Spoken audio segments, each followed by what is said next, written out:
بسم اللہ الرحمن الرحیم۔ السلام علیکم ورحمۃ اللہ وبرکاتہ۔ یوٹیوب چینل ہیلدی لائف 92 میں اس ولاگ میں آئی بی ایس مینس کے اریٹیبل باؤل سنڈروم، اس کے اوپر ہم بات کریں گے، اور اس کے لیے ہمارے ساتھ موجود ہیں ہومیو ڈاکٹر عدنان علی طارق۔ السلام علیکم سر۔ وعلیکم سر السلام۔ کیا حال ہے؟ ٹھیک ہے آپ؟ الحمدللہ۔ سر پلیز ان کے اوپر ذرا روشنی ڈالیں اور ہماری رہنمائی فرمائیں، یہ آج کل بہت زیادہ بڑھ رہا ہے۔ جی تھینک یو۔ واقعی آئی بی ایس کے کیسز بڑھ بھی رہے ہیں، لیکن اس کا جو پیشنٹ ہے وہ کنٹینیوسلی پیشنٹ ہے،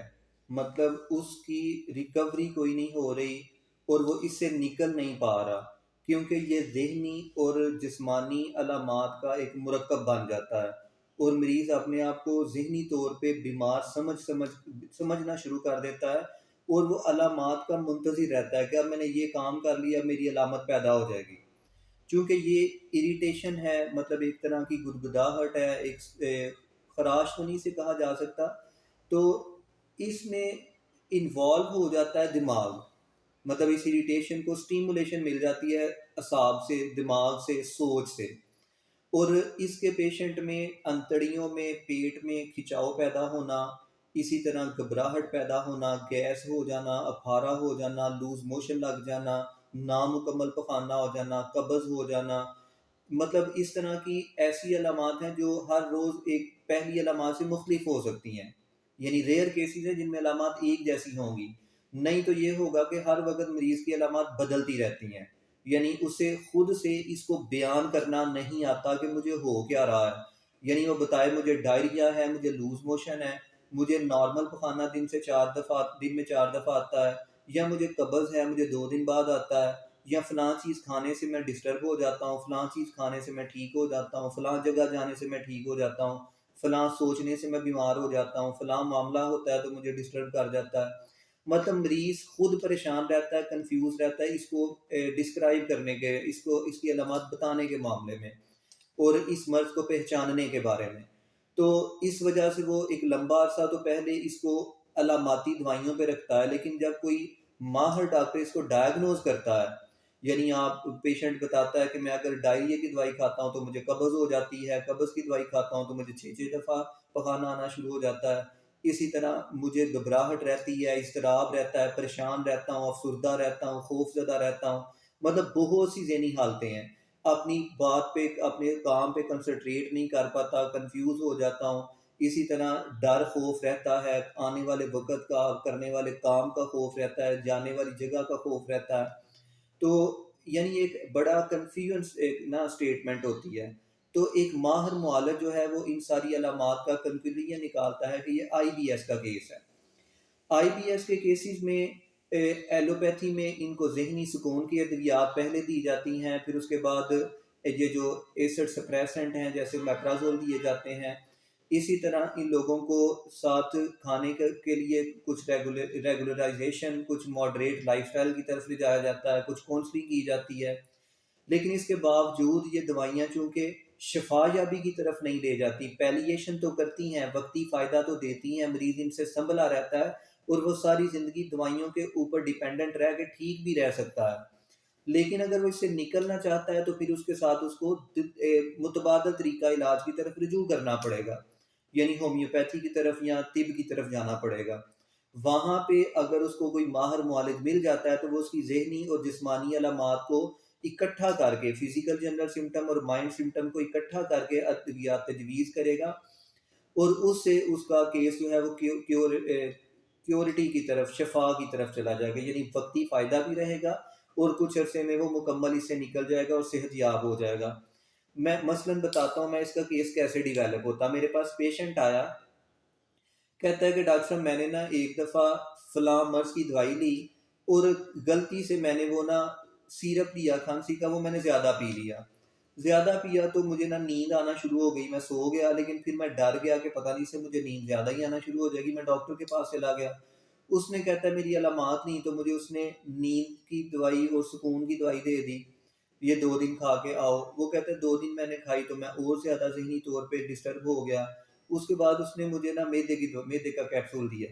اب میدے کا کیپسول کھایا، وہ دوائیاں 2-4 دن کھائیں، اور اس سے کہتا ہے کہ مجھے نا ایک عجیب سی کیفیت ہو گئی کہ مجھے دن صبح لوز موشن آ جاتا، شام کو مجھے قبض والا کھانا آ جاتا، صبح مجھے بھوک لگ جاتی، میں کھانا کھانے بیٹھتا تو ایک لقمہ نوالا کھاتا تو میرا پیٹ بھر جاتا۔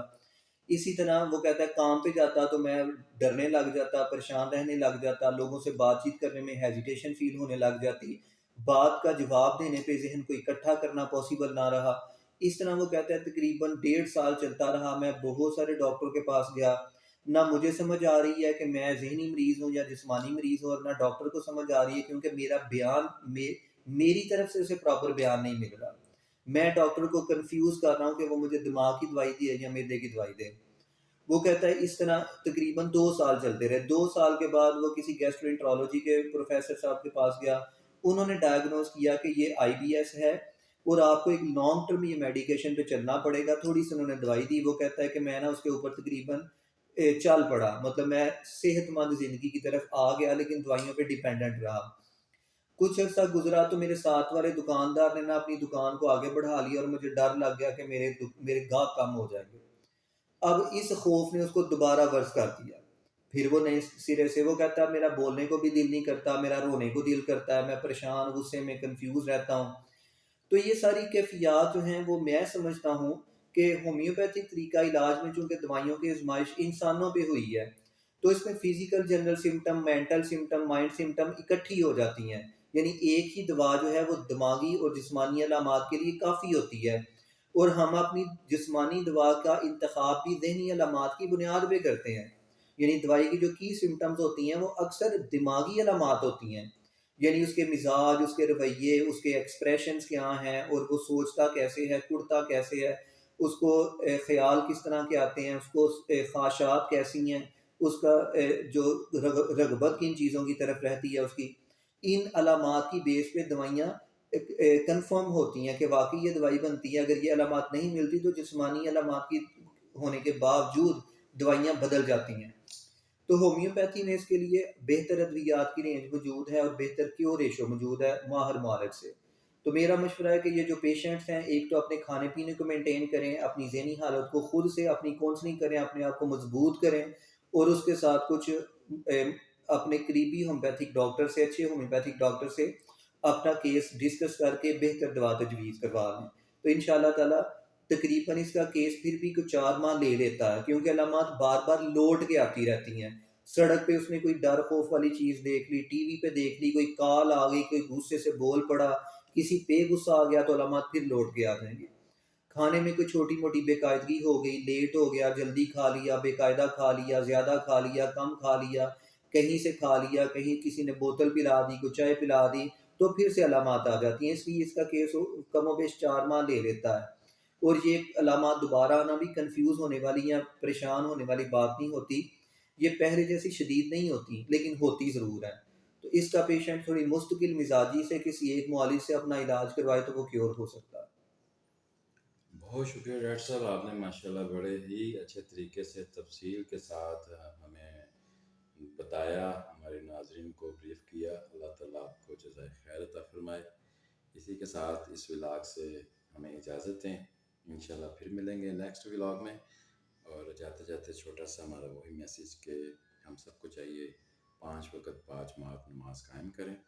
اور نبی کریم صلی اللہ علیہ وسلم پر درود پاک پڑھیں۔ بہت شکریہ، اپنا خیال رکھیے گا، دعاؤں میں یاد رکھیے گا۔ اللہ حافظ۔